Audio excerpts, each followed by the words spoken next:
Iran dan Amerika Serikat sepertinya mulai menunjukkan tanda positif menuju kesepakatan perdamaian. Dengan melibatkan sejumlah negara mediator, sepertinya hal ini bisa terus terjadi. Namun, di sisi lain, seperti Senat Amerika Serikat mulai menunjukkan tajinya tidak mendukung Trump dengan cara meloloskan resolusi untuk mengakhiri perang terhadap Iran.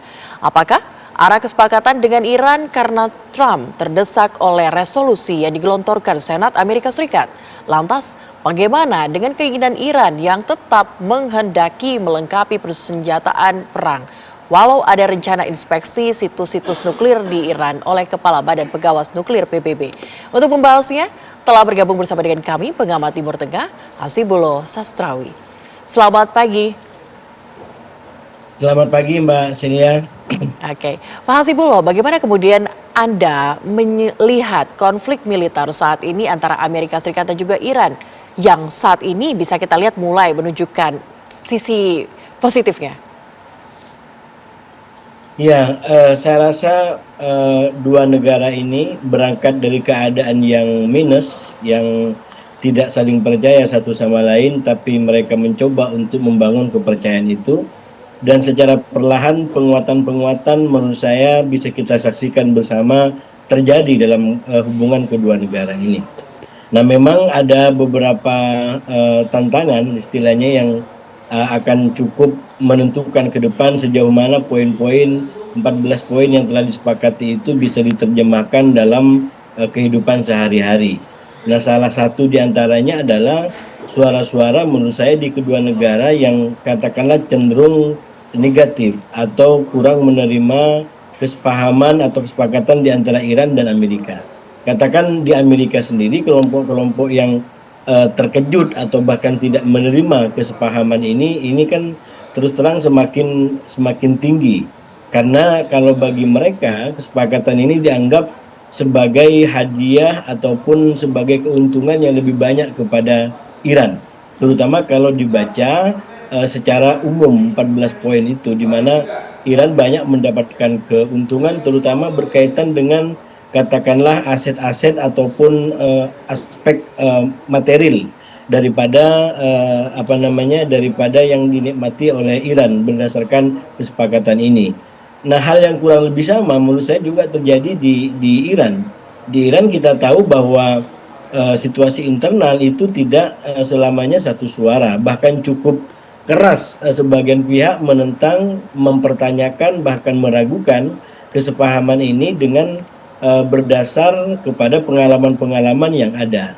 Nah, dua negara ini dengan sikap tadi kadang-kadang Mbak Celia yang akhirnya memicu pemimpin tertinggi dari kedua negara, katakan Presiden Trump dan Pezeshkian, itu memberikan statement, memberikan pernyataan yang kurang lebih tujuannya adalah ingin menenangkan, ingin menertibkan kondisi internal. Tapi sekali lagi yang namanya statement itu kan memang mungkin ditujukan khusus kepada warganya, itu juga bisa dipahami oleh katakanlah negara-negara yang lebih jauh, katakan Amerika dan Iran di sisi yang paling ujung gitu ya. Nah, sehingga bisa terjadi kayak semacam perang-perang statement dan pernyataan yang kalau masing-masing tidak berpegangan kepada kesepahaman dan kesepakatan yang ada, bisa jadi nanti memicu. Katakan yang terbaru berkaitan dengan waktu untuk melakukan inspeksi ke situs-situs nuklir Iran, itu kan memicu ketegangan dalam tanda kutip secara retorika ya, paling tidak ya. Karena sekali lagi kalau bagi Iran itu kayak semacam dalam ibadah, dia itu ingin tertib gitu. Jadi apa yang sudah dimuat sebagai nomor satu itu nomor 1, 2, 3, 4 dan sampai seterusnya. Dia tidak ingin gerusa-gerusu kalau dalam bahasa kita. Dia ingin kesepakatan dan pelaksanaan itu sesuai dengan apa yang telah ditandatangani, yaitu aspek ketertiban di dalam poin-poin itu. Nah, mengacu kepada ketertiban itu, asas ketertiban itu, maka kalau berkaitan dengan nuklir itu kan baru akan dibahas itu nanti setelah 30 hari. Jadi sekarang masih belum waktunya untuk kemudian membicarakan tentang nuklir, apalagi melakukan sebuah inspeksi. Tapi kan sekali lagi Trump mungkin tujuannya juga secara internal ingin menunjukkan bahwa kesepakatan ini dibangun karena dianggap sebagai poin besar yang diterima oleh Iran, terutama terkait dengan program nuklir, maka itu kemudian disampaikan dan di situ menurut saya kemudian ada perbedaan-perbedaan. Begitu Mbak Silya. Baik, Pak Hasibulo, kalau tadi Anda sempat mengatakan bahwa Iran mendapatkan keuntungan, tapi apakah keuntungan yang didapatkan Iran ini karena memang Presiden Amerika Serikat Donald Trump ini terdesak oleh resolusi menghentikan perang karena Senat sudah sepakat begitu, sudah 58% terkait dengan ini? Ya, saya rasa memang kalau kita bicara faktor pendorong atau pendesak Trump sampai melakukan kebijakan ini, saya selalu sampaikan memang karena situasinya tidak menguntungkan bagi Trump. Nah, di antara situasi itu atau item-item di dalam faktor itu adalah wewenang perang yang dimiliki, yang itu nanti bertali temali dengan katakanlah dinamika di Kongres, termasuk resolusi yang terbaru walaupun satu-satunya.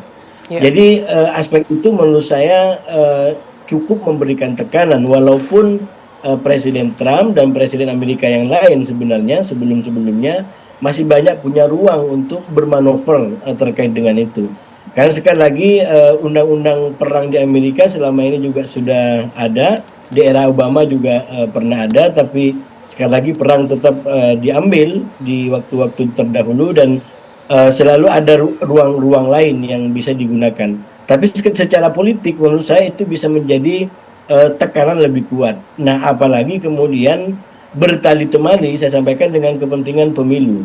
Nah, ini yang bagi saya adalah konteks waktu dan keadaan yang membuat Presiden Trump betul-betul tidak memiliki waktu yang banyak untuk melakukan perang ini. Karena itu secara urut kacang ke belakang, saya sampaikan bahwa ketika sekarang Presiden Trump menyatakan berbeda atau kepentingannya berbeda dengan Israel seperti di Lebanon dan di tempat-tempat lain, itu tidak lain menurut saya faktornya karena aspek keterdesakan secara waktu tadi, terutama dari sisi pemilu. Seandainya mungkin tidak ada pemilu, saya menduga dengan kuat jalannya perang itu akan berbeda. Bahkan kalau kita ingin uji petik gitu ya, kalau situasinya masih terus seperti ini sampai setelah November, saya menduga dengan kuat situasi dan kebijakan yang bisa diambil akan berpotensi kuat akan berbeda. Tapi sekali lagi sekarang konteksnya adalah keterdesakan waktu menuju pemilu dan Presiden Trump menurut saya dipaksa mau tidak mau dia harus mikir kepentingan yang lain.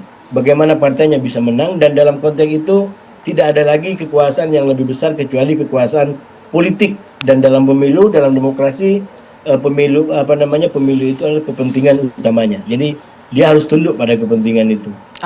Oke. Ada ketakutan, ada desakan begitu ya sehingga 50% suara Senat ini berpengaruh positif sekali terhadap penghentian perang ataupun eskalasi yang terjadi di Timur Tengah bersama dengan Iran. Tapi kalau Anda melihat ini sampai dengan saat ini kan Iran sendiri itu jumawa telah mengatakan bahwa memenangkan perang dengan menaklukkan Amerika Serikat sehingga Trump bisa kita katakan menyepakati sejumlah poin-poin yang diajukan oleh Iran. Apakah menurut Anda hal ini juga berpengaruh secara signifikan terhadap kesepakatan damai kedua belah pihak? Ya, saya rasa memang secara keseluruhan, terutama 14 poin kalau kita baca, memang keuntungannya bisa kita takar lebih, lebih banyak Iran keuntungannya ya, kalau kita takar semuanya gitu. Karena keuntungan-keuntungan itu bisa dilihat dari katakanlah terutama berkaitan dengan target perang. Misalkan yang selalu saya sampaikan, Presiden Trump itu bisa mencapai deal ini karena dia juga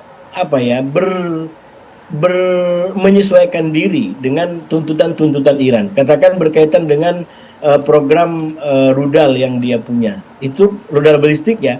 Kan dia sampaikan, bahkan Presiden Trump sangat maju bahwa dia sampaikan, ya Iran itu berhaklah punya rudal.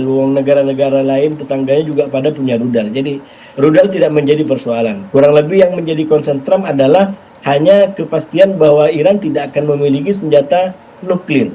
Nah ini satu tapi sangat penting bagi Trump dan Trump sampaikan berkali-kali kepastian Trump Iran tidak punya nuklir itu lebih penting daripada kurang lebih hajat yang lebih banyak di dunia ini. Gitu.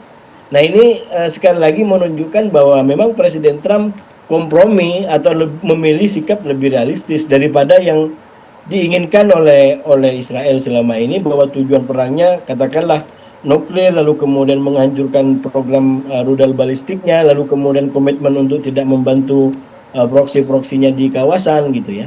Jadi sekali lagi memang ada kompromi yang dilakukan oleh Presiden Trump sehingga deal ini bisa Baik. disepakati. Tapi secara keuntungan menurut saya tetap aja, walaupun memang lebih besar Iran, tapi Amerika juga dapat yang sangat besar.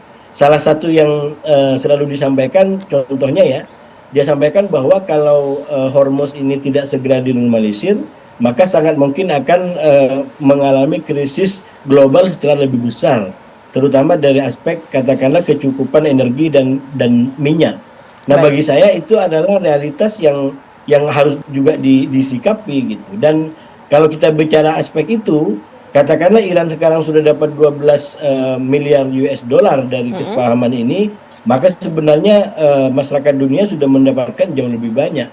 Karena dengan mengalirnya Ya. kembali jutaan barel dari Selat Hormuz ini, artinya apa? Artinya adalah apa namanya, normalisasi ekonomi, normalisasi energi dan minyak, dan sekali lagi yang mengambil keuntungan bukan hanya Amerika tapi juga warga dunia. Nah Oke, itu warga bagi dunia saya juga adalah tidak mengambil ternilai yang didapat keuntungan dari dari kesepahaman ini dibukanya Selat daripada di sini. Hormuz begitu ya, kesepakatan antara kedua belah Ya. pihak. Tapi yang menarik juga kalau kita melihat mengenai kesepakatan antara kedua belah pihak, salah satu kesepakatannya adalah perdamaian di Libanon. Tapi sampai dengan saat ini Israel terus menyerang Libanon. Apakah dengan terusnya Israel menyerang Libanon ini akan memecah ataupun membuat kesepakatan damai antara kedua belah pihak ini akan runtuh begitu saja akibat pecahnya perang, akibat Israel menyerang Libanon? Kita akan bahas usai jeda ya Pak Hasibullah. Tetaplah bersama kami di Ya. Breaking News TV One.